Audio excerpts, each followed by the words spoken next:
이 시간 저희들이 이사야서 35장을 읽었습니다. 여러분, 이사야서 35장은 한 절 한 절을 묵상하며 큰 기쁨과 은혜 가운데 우리가 가게 됩니다. 이런 날이 여호와로부터 우리에게 도래한다라고 하나님께서 약속해 주신 말씀이기 때문에 그렇습니다. 여러분, 이 말씀은 아직까지 임하지 않았고 궁극적으로 이 말씀이 온전하게 우리 주님이 오실 때 이루어질 것임을 우리는 알게 됩니다. 여러분 1절부터 9절까지 10절까지 있는 말씀입니다만은 짧은 말씀입니다. 그러나 우리의 마음을 우리 주님을 만날 때로 이동시키고 또 그때 나타날 여러 가지 현상과 또 기쁨을 우리가 이 말씀을 읽으면서 묵상하면서 느끼게끔 그렇게 합니다. 성령님께서 우리 모두를 바로 이 거룩한 길을 가는 자로, 그 길에서 우리 주님을 만나는 자로, 그 길에서 변화되고 회복되는 그런 모든 것들을 우리가 목도하는 자로 우리를 세우실 것입니다. 그래서 이 말씀을 우리가 늘 묵상하면서 특히 고통 중에 있고 어려움 중에 있을 때에 우리 하나님이 오시고 계심을 우리가 기억하며 이 말씀을 붙들기를 원합니다. 그러면 새 힘이 됩니다. 여러분, 바울 사도가 데살로니가 교회에 편지를 쓰는 데살로니가 전서 후서를 우리는 잘 알고 있죠. 근데 데살로니가 전서 4장에 보면은 우리 주님이 오실 날을 기록하고 있습니다. 그때는 핍박을 받아서 예수 믿는다 그러면 목숨을 걸고 예수를 믿어야 했거든요. 그리고 많은 사람들이 생명을 잃었습니다. 그렇게 불안해하고 힘들어할 때 말씀은 그들을 위로하고 새 힘을 공급합니다. 근데 그 말씀의 공급의 소망이 어디에 있었냐면 우리 주님 다시 오신다라는 거예요. 근데 우리 주님 다시 오실 때 자는 자들이 먼저 주님을 만날 것이다 라고 말합니다. 무슨 얘기냐면요, 예수를 믿다가 죽은 자들이 먼저 우리 주님을 만나게 된다라는 거예요. 바다가, 산이, 강이 거기서 죽었다면은 그렇게 사람들을 내죽어서 우리 주님을 만나게끔 하신다라고 말합니다. 물론 주님 오실 때 산자들도 함께 예수님을 만나게 될 겁니다. 그러니 생명 걸고 예수 믿으라라고 그들을 위로하고 있는 거예요. 많은 이들이 너희를 핍박해서 예수 믿으면 죽인다라고 하는 그때에 그것 때문에 두려워서 믿음을 버리지 말고 죽은 자가 예수 안에서 죽은 자가 더 복되기 때문에 우리 주님 반드시 오셔서 신원해 주시고 보상해 주시고 우리 주님 오시니까 주님이 오실 것을 기억하면서 담대함으로 믿음으로 살 것을 데살로니가 교회에 요청했거든요. 그래서 여러분, 데살로니가 교회의 특징이 뭐냐면 데살로니가전서 1장에서 나오잖아요. 그들은 믿음의 역사를 가진 이들이다. 사랑의 수고를 하는 이들이다. 또 소망의 인내를 가진 자들이다. 말씀의 능력을 가진 자들이고 성령의 기쁨을 가진 자들이다. 또 하나가 있어요. 주의 강림을 사모하는 자들이다 라고 말합니다. 그러니까 여러분, 주님의 오심이 하나님의 나라의 임함이 기쁨이 되고 위로가 되고 새 힘이 되는 거예요. 주님이 오셔서 심판하는 그날은 심판과 또 보상의 날이 됩니다. 하나님의 백성에게는 하나님이 보상해 주기 때문임을 성경은 가르쳐주죠. 오늘 여러분, 이 보상의 기쁨이 바로 35장에 있어요. 이사야가 이미 우리에게 이사야를 통해서 약속했던 주님이 오실 때 일어날 일들을 우리가 보게 됩니다. 우리가 말씀을 볼 때 늘 강조하죠. 특히 예언의 말씀을 나타낼 때는 역사장으로 그렇게 나타납니다. 물론 바벨론의 포로로 끌려갔던 그들이 회복되어야 하나님의 예루살렘으로 돌아오는 그것도 이것에 포함되어 있습니다. 그리고 우리 주님 오셔서 우리 주님 직접 우리에게 말씀하셨던 내용도 지금 35장에 있습니다. 뿐만 아니라 우리 주님이 이제는 마지막 때 천군 천사 후령 나팔 소리와 함께 오셔서 영원한 하나님의 나라를 우리에게 안겨주실 내용도 오늘 말씀 가운데 있는 거예요. 자, 여러분, 몇 가지를 보겠습니다. 1절을 보니까 광야와 메마른 땅이 기뻐하며 사막이 백합화 같이 피어 즐거워하며 무성하게 피어 기쁜 노래로 즐거워하며 레바논의 영광과 갈멜과 사련의 아름다움을 얻을 것이라. 그것들이 여호와의 영광 곧 우리 하나님의 아름다움을 보리로다. 하나님의 영광을 본다라고 말합니다. 하나님의 아름다움이 나타난다라고 성경은 말하고 있죠. 광야와 메마른 땅이 기뻐합니다. 사막이 백합화같이 피어 즐거워한다라고 말합니다.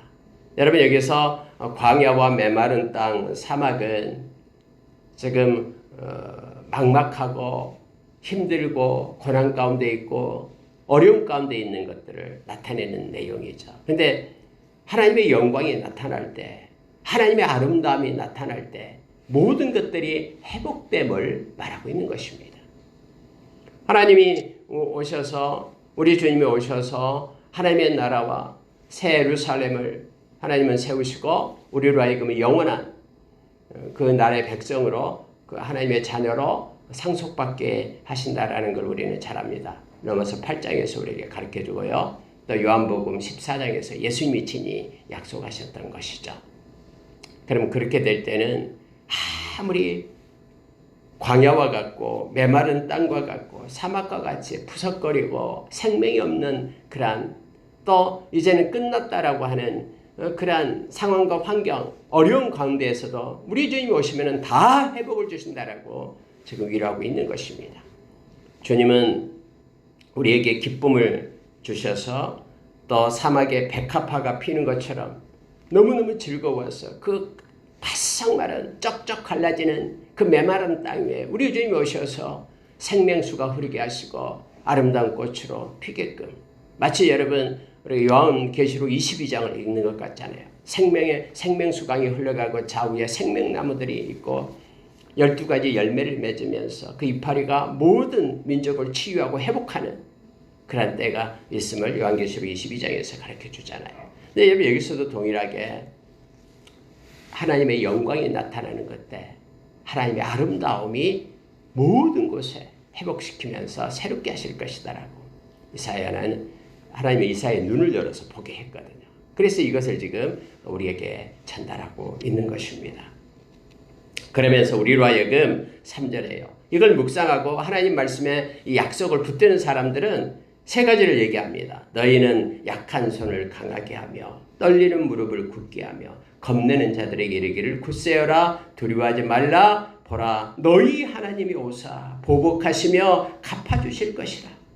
하나님이 오사 너희를 구하시리라 하라. 하나님께서는 하나님의 백성에게 이렇게 말합니다. 세 가지를 말합니다. 첫째는 손을 강하게 하라 라고 말합니다. 여러분 광야와 같고 메마른 땅 위에 서 있고요, 사막과 같은 데에서 아무것도 없는 그 땅을 바라볼 때 실망하고 좌절하고 어떻게 해야 될지 알지 못하지만 약한 손이 아닌 너희의 손을 강하게 하라. 여러분 이 손을 강하게 한다라는 것은 삶을 얘기하죠. 삶이 아무리 봐도 즐거움이 없고 기쁨이 없는 것 같은 그런 삶 가운데서도 우리 주님 바라보면서 믿음을 지키며 강한 손을 가지고 행하라라고 말합니다. 왜요? 하나님이 다 여기서 오사 보복하시고 갚아주시며 구하시기 때문에요. 그래서 여러분 우리가 기도함으로써 우리의 손을 강하게 하기를 원합니다. 삶에서 낙심하며 앉아있는 자가 아니라 힘있게 우리 손으로 일하며 하나님의 뜻을 기다리는 자 되기를 원합니다. 두 번째는 여러분 떨리는 무릎을 굳게 하라라고 말합니다. 여러분 두려우면요 무릎이 떨립니다. 그래서 주저앉아요. 그래서 포비아, 이 두려움이 딱 붙잡게 되면은요 덜덜 떨려서 아무 데도 갈 수가 없어요. 막 위험이 닥쳐와도 피할 수도 없어요. 주저앉아 있는 거예요. 네, 여러분 기도의 무릎을 가지고 그러면은 힘이 생겨 달려갈 수 있는 동력을 얻게 됩니다. 그래서 하나님의 백성으로 하여금 예수의 이름의 권세로 저와 여러분 살게끔 주셨잖아요. 하나님께 맡기고 기도할 수 있는 특권을 주셨잖아요. 그래서 떨리는 무릎을 여기서는 굳게 하라. 그대로 끝나지 않고 우리 주님이 오셔서 보상해 주시고 보복해 주시고 또 우리 주님께서 우리를 구해 주시기 때문에 위험에 처해 있다고 덜덜 떨면서 그런 무릎이 아닌 담대함의 기도의 무릎을 가져라라고 우리에게 말합니다. 그리고 세 번째는요 마음이죠. 자 4절에 겁내는 자들에게 이르기를, 마음이 너무너무나 쪼그라져 있어요. 너무너무나 그 앞이 답답하고 앞이 너무나 큰 산이어서 내가 어떻게 이 길을 뚫고 가지? 나에게 닥쳐오는 여러 가지 위협과 고난을 내가 어떻게 해결하지? 마음이 답답하고 힘들어요. 그러나 여러분 우리 주님이 하나님의 때에 하나님의 방법으로 맡기기만 하면 해결해 주니까 기도하면은 하나님의 그 평강이 우리의 마음 너무너무 메뚜기와 같고 이 초라한 그런 쪼그라들어 있는 가장 작은 마음, 큰 문제 앞에 그런 엉들리는 그 마음을 하나님의 순식간에 알지 못하는 방법으로 확 열어주십니다. 하나님의 그 평강과 하나님의 그 은혜가 우리의 마음에 있을 때에 세상이 어떻게 할 수 없는 그런 전능하신 능력의 성령님이 우리의 마음의 중심에 계실 때에 그 어떤 것도 우리 주님께서 함께 하시는 그런 배를 어떤 강품도 쪼개어낼 수가 없습니다. 잠잠하라 라고 말할 때에 우리의 어둠은 다 떠나가고 문제는 해결될 줄 압니다. 여러분, 그러니 마음을 두려워하지 말고 마음에 겁내지 말고 담대하라, 굳세어라, 두려워하지 말라 라고 성경은 오늘 우리에게 가르쳐 줍니다.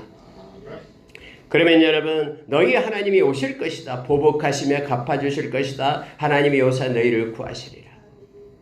그래서 너희를 힘들게 하고 억압하는 것을 하나님은 보복하실 것이며 너희가 힘쓰고 예수님에 대한 너가 잃어버렸던 모든 것에 대한 것을 하나님은 갚아주실 것이고 너희의 모든 작은 선행도 하나님은 갚아주실 것이고 그리고 깊은 웅덩이에 빠져 있다고 너희들이 힘들어할 때 하나님 오셔서 너희들을 구원해 주실 것이다.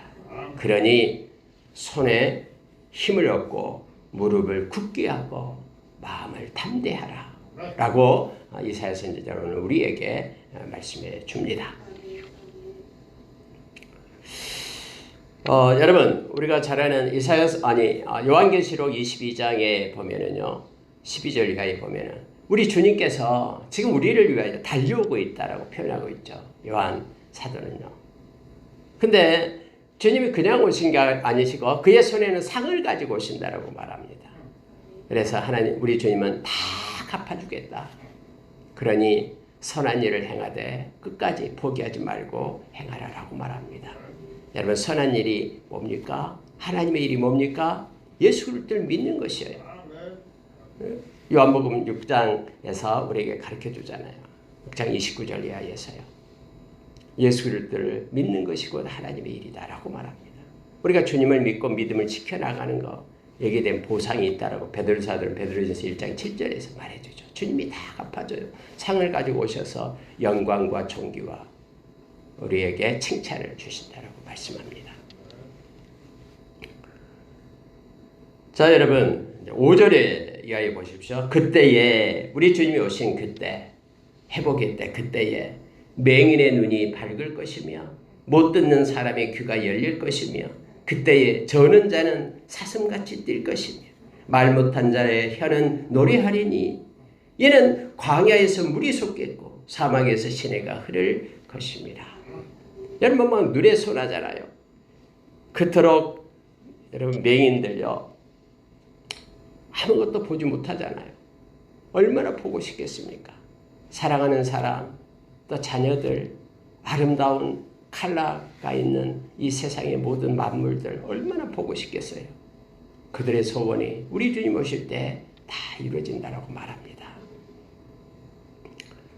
듣지 못한 사람들 귀가 열리는, 그래서 이것은 주님이 오시면요 완전히 바꿔지고 변화가 되면 알게 합니다. 그래서 듣지 못해서 힘들어하는 그런 고통 가운데 있는 이들이 소망을 가질 수 있는 것은 우리 주님이 오실 때 회복됨을 알게 합니다. 영적인 기도 마찬가지고요. 혀가 노래를 못합니다.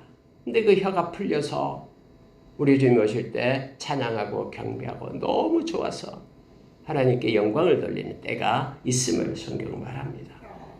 광야, 아무것도 광야 물이 없어서 어떤 것도 잘하지 못하는 그러한 거친 광야, 메마른 그런 광야에 물이 솟고 사막에 시내가 흐르는 그런 놀라운 변화가 우리 주님 오실 때 일어납니다. 여러분, 이것은요 우리가 잘 아는 마태복음 11장 1절부터 6절 말씀을 쭉 보면은 세례 요한이 옥에 갇히잖아요. 왜요? 헤로디아가 헤롯의 아내가 되기 때문에 그러죠. 원래 자기 동생 빌립의 아내가 바로 헤로디아인데 아니 힘 있다고 형이 동생이 아내를 취해서 같이 살아요. 그러니까 세례 요한이 그러면 안 된다. 악한 것이다라고 말하니까는 부끄럽잖아요. 그리고 사람들이 들으니까 막 웃으니까는 부끄러워서 어떻게 하면은 이 세례 요한을 죽일까라고 생각하고 있었는데 하필이면 헤롯의 생일날 잔치가 벌려지죠. 사람들을 다 모아놓고요.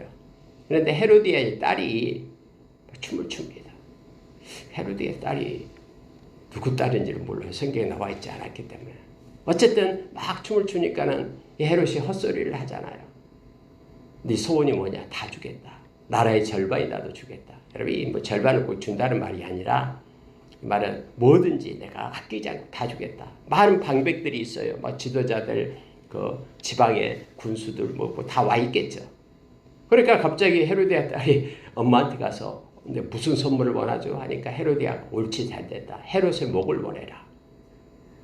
아니 세례 요한이 목을 원해라. 헤롯의 목을 원해서 큰일 났겠죠.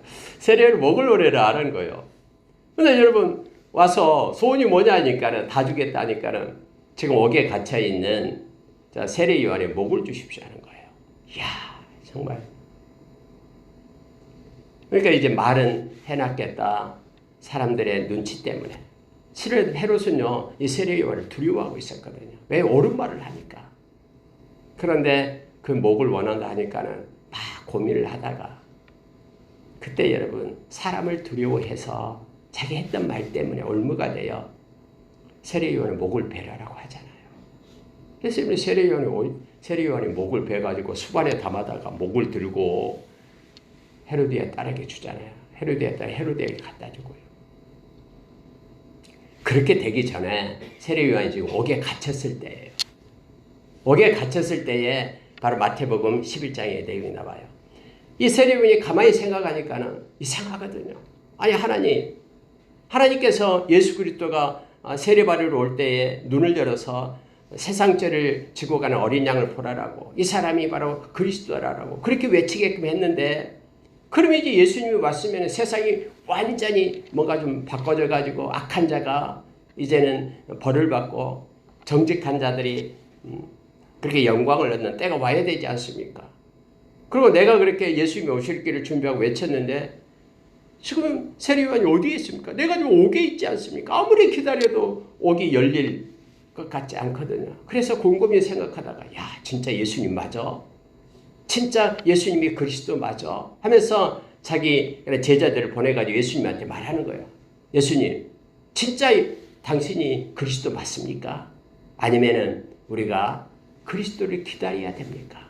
분명히 보니까 선한 그런 선지자인 것은 맞는 것 같은데 하나님께서 그렇게 하늘의 문을 열고 또 성령이 내리게 하고 세례를 주고 하는 모든 것들 하나님께서 주권하시고 성령의 임재가 있는 거 맞는데 아니 상황을 보니까 세상을 보니까 지금 자기도 이 옥에 갇혀 있고 또 세상에 모든 악한 것들이 승승장구하고 이런 모든 걸 보니까 진짜 그리스도에 맞냐라는 거예요. 이 이사야서에서 약속하신 그리스도가 맞냐라고 지금 묻고 있는 거예요. 그럴 때 여러분 예수님께서 무슨 말씀으로 세례 요한에게 말하냐면 바로 이 말씀을 얘기하는 거예요.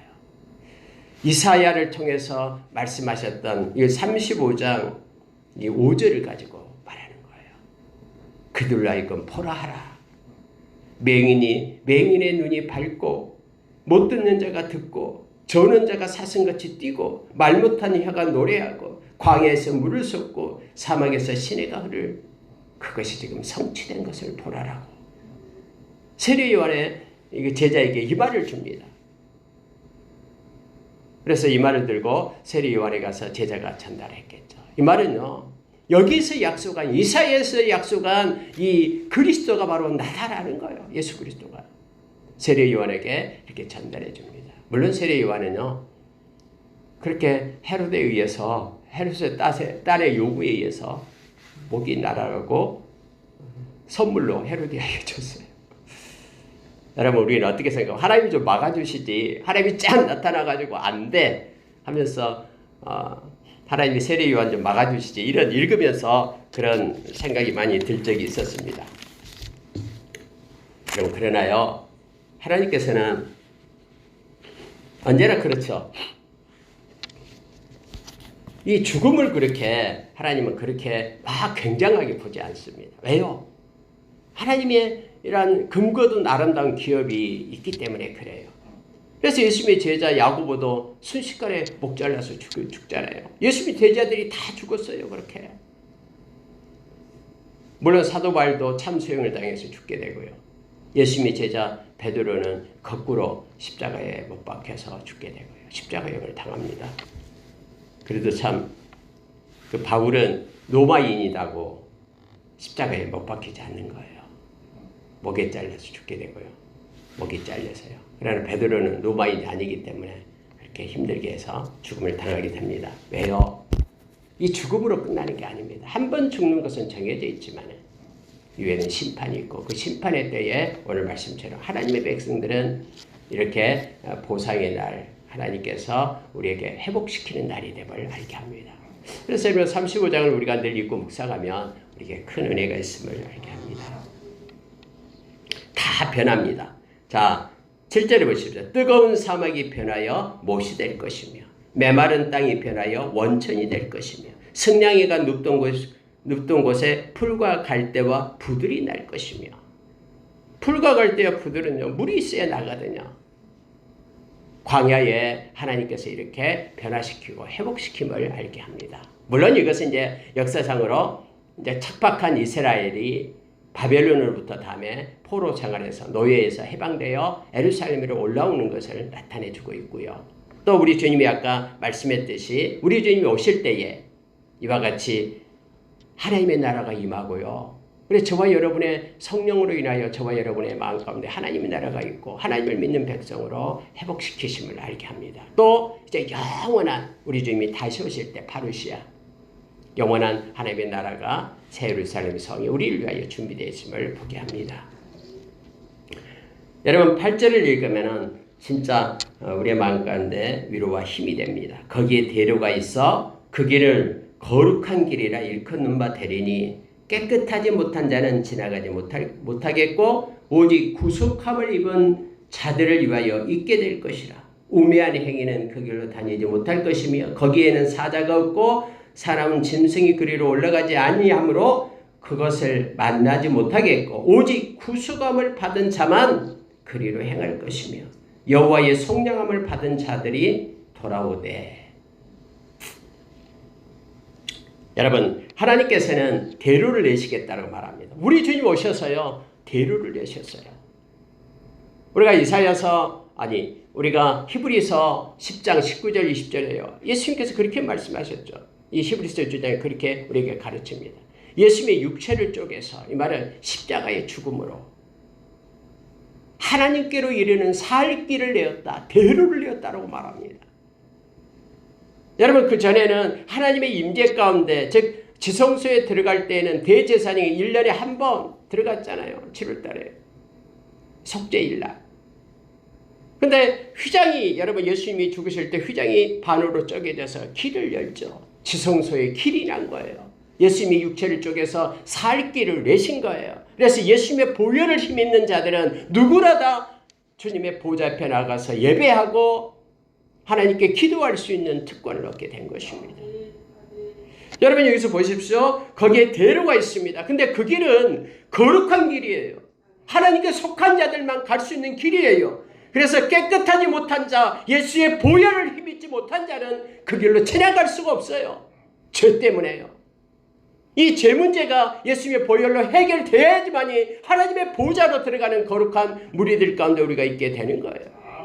깨끗한 자만이 그 길로 다닐 수 있습니다. 좀 더 구체적으로 얘기합니다. 오직 구속함을 입은 자들을 위하여 있게 될 것이라. 예수님의 보혈로 구속함을 입은 저와 여러분만이 예수님의 피값으로 산바된 예수님의 소유된 하나님의 소유된 저와 여러분 구속함을 입은 자만이 그곳에 갈 수 있다고 말합니다. 특히 여러분 10절에 보면은요. 여호와의 속량함을 받은 자들이 돌아오되라고 되어 있죠. 하나님의 개입이 있어서 하나님의 속량함을 받은 자, 하나님이 산 자들이다라는 뜻이에요. 하나님이 우리 주님이 핏값으로 산 자들, 그래서 속량함을 받은 죄사함을 받은 자들이 그곳으로 간다 라고 말합니다. 그래서 여러분, 믿지 않는 자들은, 예수님의 보혈을 힘입지 않는 자들은, 예수님이 나를 위하여 나의 죄값을 지불했다라고 인정하지 않고 믿지 않는 자들은 그곳에 갈 수 없음을 성경은 분명히 얘기합니다. 요한계시록 21장 8절에도 동일하게 믿지 않는 자들은 거룩한 성 밖에 있고 불못에 던져지게 됨을 알게 하죠. 예수 그리스도를 믿어서 예수 그리스도의 생명을 가져서 그 생명책, 어린 양의 생명책에 기록된 자들만이 구원을 얻는다라고 요한계시록 20장 14절 이하에서 우리에게 말해주고 있잖아요. 자, 여러분 보십시오. 구속함을 입은 자들을 위하여 있게 될 것인데 우매한 행위는 그 길로 다니지 못할 것이며, 우매에서 지식이 없어서, 하나님을 아는 지식이 없어서, 하나님을 영접하고 받아들이지 않아서, 성령이 없어서 우매한 이들, 그들의 인생이 자기 거라고 생각하고 그들을 창조한 하나님을 아는 지혜가 없는 우매한 이들은 그 길에 서지 못함을 알게 합니다. 거기에는 사자가 없고 사나운 짐승이 그리로 올라가지 아니하므로 그것을 만나지 못하겠고 라고 말하고 있죠. 하나님께서 붙잡고 있는 이들은 그 어떤 것들도 그들 하나님의 손에서 뺏어갈 수 없습니다. 하나님의 이길 자가 없거든요. 하나님의 방패를 뚫을 것이 없어요. 하나님, 우리는 반석과 요새가 되어서 우리의 힘이 되어서 우리를 지키시고 보호하시고 우리를 안고 업고 끝까지 인도하십니다. 그래서 우리가 담대함으로 어떤 어려운 가운데 있더라도 하나님 우리를 포기하지 않습니다. 로마서 8장 39절의 말씀처럼 어떤 세상의 피조물도 하나님의 사랑에서 끊을 자 없습니다. 예수 그리스도 안에 있는 하나님의 사랑에서 우리를 끊어내어 가져갈 자가 없어요. 세상에 존재하는 모든 행사를 한다고 해도, 장래에 있을 어떤 큰 전쟁과 어떤 일이 있다고 해도 우리를 하나님의 손에서 사랑해서 끊어낼 자가 없음을 성경 말합니다. 악한 사탄도 심지어 천사들이라도 우리가 다가오는 어떤 사망, 이 죽음이다라도, 죽음의 위협이라도 우리를 하나님의 사랑에서 끊을 자가 없습니다. 어떤 사자들도 사나운 짐승도 그곳에 올라가지 못한다라고 말합니다. 오직 구속함을 입은 하나님의 백성만이 가는 대로 하나님의 나라가 열리게 됨을 알게 합니다. 우리 주님이 오셔서 이미 하나님의 나라가 임했다라고 말합니다. already. 그러나 영원한 하나님의 나라는 우리 주님 다시 오실 때 not yet, already not yet, 이것이 긴장 가운데, 역동성 가운데 역설적으로 지금은 행사되고 있음을 보게 됩니다. 하나님 나라, 그래서 예수님께서 하나님 나라가 눈에 보이는 여기 있다 저기 있다가 아니라 너희 마음에 있다. 너희 마음의 중심에 성령님이 계셔서 이미 통치와 간섭이 시작되는, 우리 주님이 왕이 되어서 우리의 삶을 이끌어가는 하나님의 나라가 이미 우리 가운데 임하고, 빌립보서 3장처럼 우리가 이 세상에 살지만 이 세상에 속한 자가 아니라 하나님 나라의 시민권을 가진 하나님 나라의 백성임을 성경은 말해주고 있습니다. 10절 보고 마치겠습니다. 여호와의 속량함을 받은 자들이 돌아오되 노래하며 시온에 이르러 그들의 머리 위에 영영한 희락을 띠고 기쁨과 즐거움을 얻으리니 슬픔과 탄식이 사라지리로다. 여러분, 바벨론 포로로 노예로 있던 그들이 이제 고레스 왕의 마음을 움직여서 하나님께서 그 백성을 옮겼잖아요. 돌아오게 했잖아요. 약 4천리 길을 오게끔 했잖아요. 그래서 성전을 짓고 하나님께 영광 돌리고 하나님께 은혜, 하나님 주신 기쁨 가운데 있었잖아요. 근데 여러분, 그들이 돌아와서 계속해서 하나님을 잘 섬겼습니까? 그렇지 않잖아요. 그들이 또 말씀을 떠나고 우상을 섬기고 그렇게 했잖아요. 우리가 성경을 통해서 잘 앞으로도 더 보게 될 겁니다만 에레미야서도 그렇고요. 보게 될 거예요. 근데 여러분, 여기서는요, 영영한 희락을 띠고 기쁨과 즐거움을 얻으리니 영영한 희락, 영원한 희락과 기쁨을 얻게 될 것이다. 그리고 즐거움을 얻게 되고 슬픔과 탄식이 사라지다. 그들이 슬픔이 없었습니까? 아니죠. 그래서 여러분, 이것은 주님이 오실 때 마지막 때에 영원한 하나님의 나라를 우리에게 주실 그 은혜를 지금 여기서 적고 있다라고 성경은 말하고 있고 우리가 깨달을 수 있죠. 그래서 예언의 말씀은 역사상으로 또 우리 주님이 오실 때 그리고 영원한 우리 주님의 그런 파루시아 강림이 있을 때를 점진적인 구속사 흐름 가운데 이 말씀을 우리가 봐야 된다라는 걸 알게 합니다. 이 세상에 슬픔이 있고 어려움이 있습니다. 그러나 저와 여러분은 이 세상에서도 우리 주님의 은혜를 맛보면서 하나님의 나라의 그 기쁨을 맛보면서 살도록 특별한 은혜를 우리 가운데 주셨어요. 그래서 이 세상에 살다가 주님이 오실 때 만날 때 영원한 하나님의 나라가 우리를 위하여 금고되어 있다는 것을 기억하고 어려움이 오고 힘들 때에 묵상하면서 힘을 얻고 우리 손에 힘을 얻고 우리 무릎에 강하게 하고 우리 마음을 담대하게 주님의 평안으로 채워서 우리가 달려가는 믿음의 용사들이 되기를 원합니다. 이 35장을 묵상하면서 하나님의 은혜 가운데 있는 저와 여러분의 것을 예수의 이름으로 축원합니다. 기도하겠습니다.